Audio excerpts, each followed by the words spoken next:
तो आज हम लोग chapter number 2 law of forces पढ़ेंगे, ठीक है। इसमें आज का हमारा पहला टॉपिक है टाइप्स ऑफ फोर्सेस, ठीक है।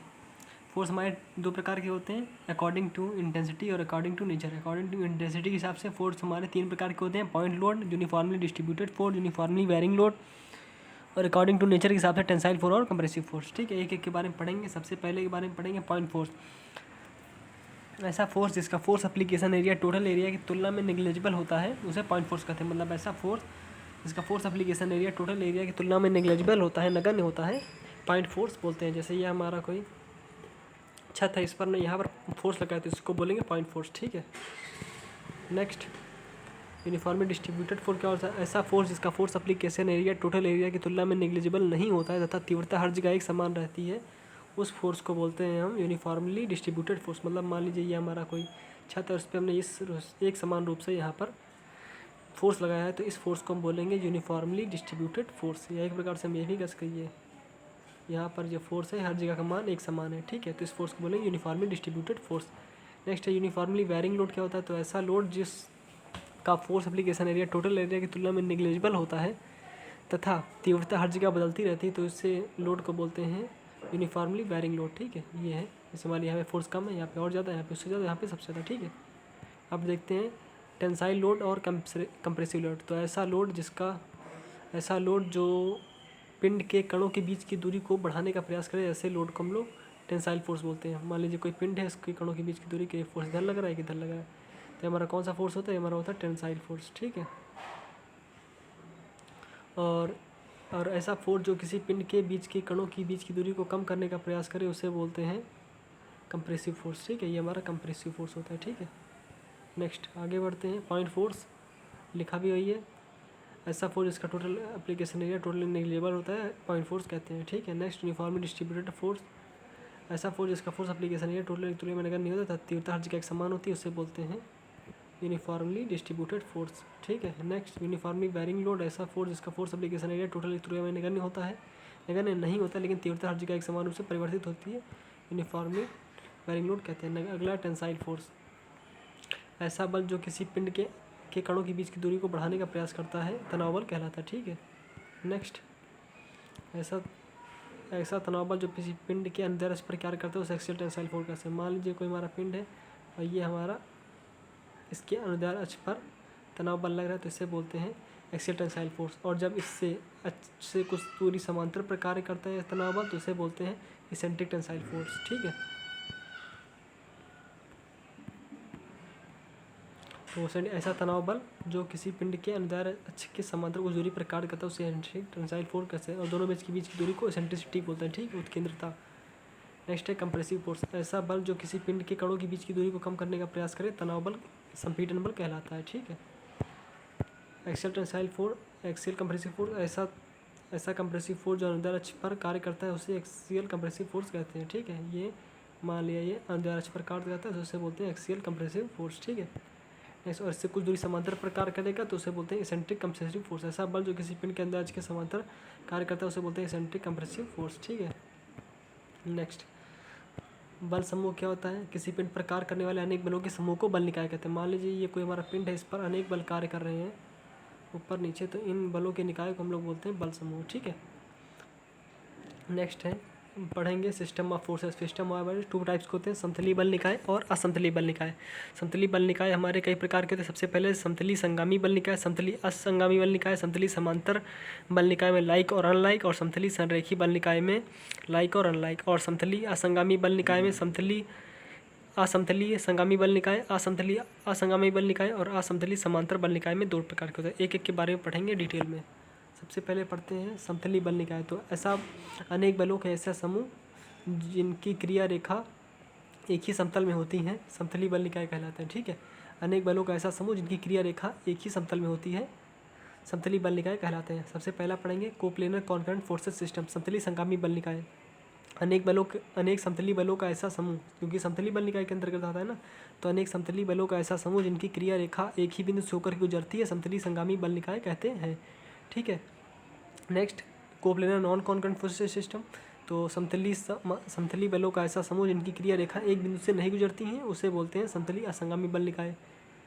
और समतलीय समांतर बल निकाय क्या होता है? तो समतलीय अनेक समतलीय बलों का ऐसा समूह जिनकी क्रिया रेखा एक दूसरे के समांतर होती है, समतलीय समांतर बल निकाय कहते हैं। इसमें मेरे 2 टाइप्स के होते हैं, लाइक और अनलाइक। लाइक मतलब एक ही दिशा में और अनलाइक मतलब विपरीत दिशा में। तो समतलीय समांतर बलों का ऐसा समूह जिनकी क्रिया रेखा एक ही दिशा में होती है तो समतलीय सदृश समांतर बल निकाय कहते हैं। और यदि अनेक समतलीय बलों का ऐसा समूह अनेक समतलीय समांतर बलों का ऐसा समूह जिनकी क्रिया रेखा एक दूसरे के विपरीत होती है उन्हें समतलीय असदृश समांतर बल निकाय कहते हैं। ठीक है, अगला है समतलीय संरेखीय बल निकाय। तो समतलीय बलों का ऐसा समूह जिनकी क्रिया रेखा एक ही रेखा में होती है उसे समतलीय संरेखीय बल निकाय कहते हैं। इसमें हमारे 2 टाइप्स के होते हैं। तो समतलीय संरेखीय बलों का ऐसा समूह जिनकी क्रिया रेखा एक ही दिशा में होती है तो समतलीय सदृश संरेखीय बल निकाय कहते हैं। और यदि अनेक समतलीय संरेखीय बलों का ऐसा समूह जिनकी क्रिया रेखा एक दूसरे के विपरीत होती है तो समतलीय असदृश समतलीय निकाय कहते हैं। ठीक है, अब पढ़ते हैं असमतलीय बल निकाय के बारे में। अनेक बलों का ऐसा समूह जिनकी क्रिया रेखा एक समतल में नहीं होती है असमतलीय बल निकाय कहलाते हैं। ठीक है, और असमतलीय संगामी बल निकाय किसे कहते हैं? असमतलीय बलों का ऐसा समूह जिनकी क्रिया रेखा एक बिंदु से होकर गुजरती है असमतलीय संगामी बल निकाय कहते हैं। अनेक और असमतलीय असंगामी बल निकाय असमतलीय बलों का ऐसा समूह जिनकी क्रिया रेखा एक ही बिंदु से नहीं गुजरती उससे असमतलीय असंगामी बल निकाय कहते हैं। ठीक है, नेक्स्ट असमतलीय समांतर बल निकाय। तो अनेक असमतलीय बलों का ऐसा समूह जिनकी क्रिया रेखा एक दूसरे के समांतर होती है असमतलीय समांतर बल निकाय कहलाते हैं। 2 टाइप्स होता है, लाइक और अनलाइक। तो अनेक असमतलीय समांतर बल निकाय का ऐसा समूह जिनकी क्रिया रेखा की दिशा एक ही होती है तो असमतलीय सदृश समांतर बल निकाय कहते हैं। और अनेक असमतलीय समांतर बलों का ऐसा समूह जिनकी क्रिया रेखा एक दूसरे के विपरीत होती है तो असमतलीय असदृश समांतर बल निकाय कहलाते हैं। ठीक है, एक एक के बारे में डिटेल से पढ़ते हैं। ठीक है, देखिए समतलीय बल निकाय अनेक बलों का ऐसा समूह जिनकी क्रिया रेखा एक ही समतल में होती है कोप्लेनर फोर्सेस सिस्टम समतलीय बल निकाय कहलाते हैं। ठीक है, नेक्स्ट है कोप्लेनर कॉन्करेंट सिस्टम। अनेक समतलीय बलों का ऐसा समूह जिनकी क्रिया रेखा एक ही बिंदु से गुजरती है समतलीय संगामी बल निकाय कहलाते हैं। मान लीजिए ये हमारा प्लेन है और यहाँ पर ये बल कुछ इस प्रकार से F1 लग रहा है, इधर F2 लग रहा है और इधर F3 लग रहा है। चूँकि एक ही बिंदु से है और एक ही समतल में है तो इसको बोलते हैं समतलीय संगामी बल निकाय। ठीक है, और यदि इधर है और दोनों एक दूसरे के अलग अलग अपोजिट डायरेक्शन में, इधर F1 लग रहा है, इधर F2 लग रहा है और इधर F3 लग रहा है, तो इनको बोलते हैं असमतलीय असमांतर बल निकाय, क्योंकि असमतलीय असंगामी बल निकाय क्योंकि एक बिंदु से नहीं गुजर रहे हैं। ठीक है, अगला है पैरेलल फोर्सेस सिस्टम। मान लीजिए कोई फल है तो यहाँ पर ये F1 है और ये F2 है। ठीक है, तो इनको बोलते हैं समतलीय समांतर बल निकाय। ठीक है, नेक्स्ट और अब इनमें कंडीशन होती है लाइक पैरेलल की। जब ये एक दूसरे के समांतर और एक ही दिशा में होते हैं तो इनको बोलते हैं लाइक पैरेलल। और जब इनकी दिशा विपरीत, अब मान लीजिए इनकी दिशा भी बदल दें हम और इनकी दिशा इधर कर दें, F2 इधर हो जाए तो ये हमारा होता है अनलाइक पैरेलल। ठीक है, नेक्स्ट समतलीय संरेखीय बल निकाय क्या होता है? मान लीजिए ये है तो इधर लग रहा है F1 और इधर लग रहा है F2, एक ही दिशा में है तो ये हो गया समतलीय संरेखीय बल निकाय। और यदि इनकी दिशा बदल दें हम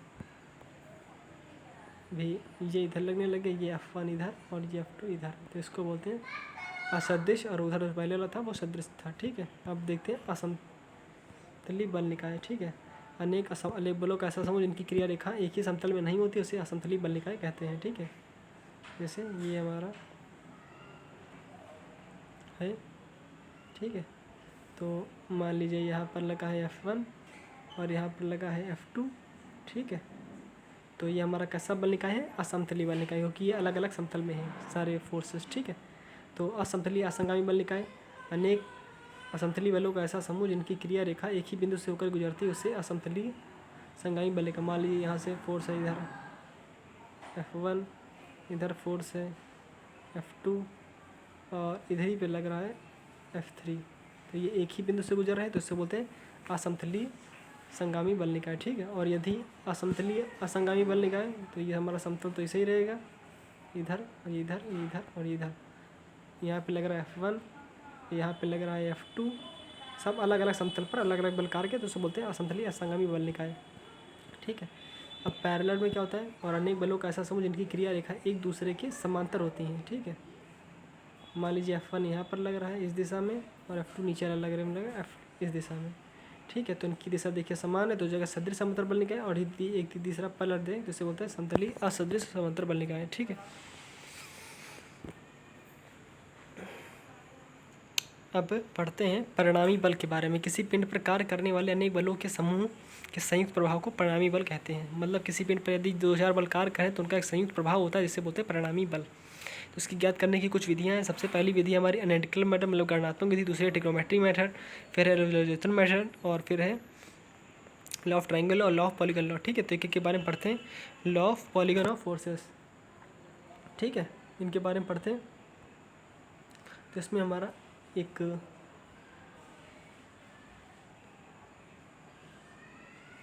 समांतर चतुर्भुज होता है जो थीटा कोण पर होता है, और ये परिणामी आर मान लेते हैं, ये मान लिया P और ये मान लिया Q, ठीक है, P और Q, और पॉइंट दे देते हैं, इसको दे दिया O, ये हो गया B, ये हो गया C, ये हो गया A, और ये हो गया M, और ये भी कोण हो गया थीटा क्योंकि सम्मुख कोण है, ठीक है। अब हमें इनका परिणामी ज्ञात करना है। पहले इसका नियम पढ़ लेते हैं। नियम क्या लिखा है, नियम लिखा है इस नियम के अनुसार यदि किसी पिंड पर कार्य कर रहे दो समतली संगामी बलों को समांतर चतुर्भुज की दो आसन्न भुजाओं के रूप में परिमाण और दिशा के रूप में निरूपित किया जाए तो उनका परिणामी उसी कोणीय बिंदु से जाने वाले विकर्ण द्वारा परिमाण और दिशा में निरूपित होगा, ठीक है। तो इसी समकोण त्रिभुज में देखते हैं। समकोण त्रिभुज हम लोग देखते हैं समकोण त्रिभुज CAM में। तो CAM में लगाएंगे Pythagoras theorem, Pythagoras theorem OC square बराबर OM square plus CM square. OM है जो हमारा OM और AM के बराबर है, उसको A प्लस B के होल स्क्वायर से खोल देंगे। फिर CAM में निकालेंगे कॉस थीटा। कॉस थीटा बराबर होता है आधार बटे कर्ण AM अपॉन AC, तो AM बराबर आ जाएगा AC कॉस थीटा, ठीक है। और साइन थीटा निकालेंगे, साइन थीटा बराबर होता है लंब बटे कर्ण, तो CM अपॉन AC, तो CM बराबर AC साइन थीटा आ गया, ठीक है। अब OM और AC के मान इसमें पुट कर देंगे, तो AC स्क्वायर बराबर OA square plus AC square plus cos square theta plus 2A OA AC cos theta AC square plus sine square theta. R square और OA बराबर हमारा P है और AC बराबर Q स्क्वायर, तो R स्क्वायर बराबर P square plus cos square theta into Q square sine square theta into plus 2PQ cos theta. तो Q को कॉमन ले लेंगे तो आ जाएगा P square plus Q square plus 2PQ cos theta. तो R बराबर उधर √2P square plus Q square plus 2PQ cos theta. अब निकालेंगे इसकी दिशा। tan थीटा बराबर होता है लंब बटे आधार CM अपान OM, तो CM हमारा था, CM को लिख सकते हैं CM अपान OA प्लस OM, तो Q sine theta upon P plus Q cos theta, ठीक है। ये हमारा tan अल्फा उसकी परिणामी की दिशा आ गई, ठीक है। बढ़ते अगले के ऊपर। अगला है रेजोल्यूशन मेथड, ठीक है। अलग अलग किसी बल को किन्हीं दो दिशाओं में तोड़ने की प्रक्रिया को बल का विघटन कहते हैं। ये तोड़े गए भाग बल के विपरीत भाग कहलाते हैं, ठीक है। मान लीजिए त्रिभुज AM साइन रूल से ये हमारा है, इधर ये P है, ये Q है, और ये हमने 20 से इधर से अल्फा कोण बना रहा है, इधर से बीटा कोण बना रहा है, ये परिणामी R है, ठीक है। तो ये हमारा 180 माइनस अल्फा और ये 180 माइनस अल्फा प्लस बीटा, ठीक है। हम लगाएंगे इसमें साइन रूल से। साइन रूल क्या होता है, साइन रूल होता है OA upon sine beta, AB upon sine alpha और OB अपॉन साइन 180 माइनस का बीटा। तो P upon sine beta, Q upon sine alpha और R upon sine alpha plus. यहाँ से P का मान निकालेंगे तो R sign beta upon sine alpha plus beta, और Q का मान निकालेंगे तो R sine alpha upon sine alpha plus beta आ जाएगा, ठीक है। अब देखते हैं बल के वियोजन। किसी बल को दो परस्पर लंबवत दिशाओं में तोड़ने की प्रक्रिया को बल का वियोजन कहते हैं, और ये तोड़े गए भाग बल के विकृत भाग कहलाते हैं, ठीक है।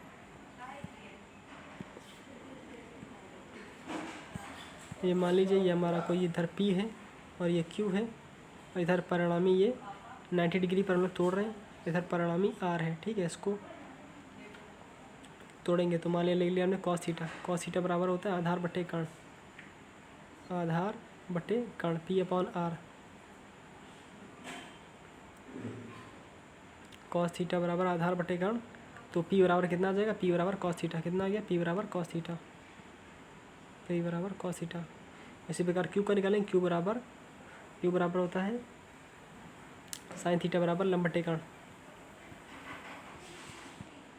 साइन थीटा बराबर लंब बटे कर्ण। लंब कितना है Q अपॉन लंबटे कण है आर, तो आर बराबर होता है क्यू बराबर आर साइन थीटा। क्यू बराबर कितना आ गया, क्यू बराबर आर साइन थीटा। ठीक है, तो ये हमारे आ गया आंसर। नेक्स्ट रेजोल्यूशन मेथड, ये जो दी है इसको लंबवत, हॉरिजॉन्टल और वर्टिकल तोड़कर इनको हम सॉल्व करते हैं क्वेश्चन।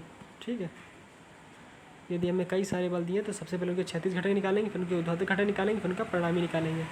ठीक है, और इनके परिणामी निकालेंगे तो ये फार्मूला होता है। नेक्स्ट हम लोग पढ़ते हैं बलों के त्रिभुज का नियम। बलों के त्रिभुज का नियम क्या कहलाता है? इस नियम के अनुसार किसी पिंड पर कार्य कर रहे तो समतली संगामी बलों को त्रिभुज की क्रम से ली गई भुजाओं द्वारा परिमाण और दिशा में निरूपित किया जाए तो त्रिभुज तो विपरीत क्रम में ली गई त्रिभुज को बंद करने वाली भुजा इन दोनों बलों के परिणामी को निरूपित करेगा। ठीक है, ये मान लिया त्रिभुज है, ये ओ ए बी सी आर और ये थीटा। ठीक है, ये पी और ये क्यू। ठीक है, तो मानचित्र में पी और क्यू दो समतली संगामी बल हैं, ऊपर कार्य कर रहे हैं। अब इन बलों को त्रिभुज की क्रम से ली गई ए बी बी सी और सी भुजाओं द्वारा निरूपित किया और विपरीत क्रम में ली गई भुजा इसी द्वारा प्रदर्शित किया जाएगा। तो आर बराबर A B plus B C, तो आर बराबर ए प्लस बी और आर बराबर A B plus B C. ठीक है, नेक्स्ट बढ़ते हैं त्रिभुज का बहुभुज नियम, बलों का बहुभुज नियम।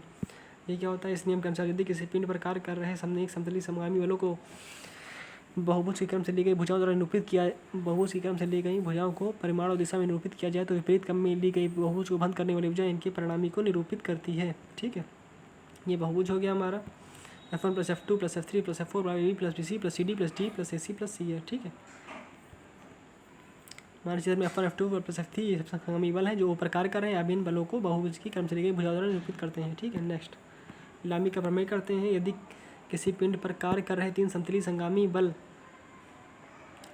संतुलन में है तो प्रत्येक बल शेष दो बलों की बीच की कोण की ज्या के समानुपाती होता है। ठीक है, ये हमारी लामी का प्रमेय है, ये हमारी लामी का प्रमेय है। ठीक है, ये था A B upon sine 180 minus beta, B C upon sine 180 minus beta, C upon 180 minus gamma, तो आर भी अपॉन क्यू, ये हमारा प्रूफ हो गया। ठीक है, कल हम लोग न्यू चैप्टर स्टार्ट करेंगे। ठीक है।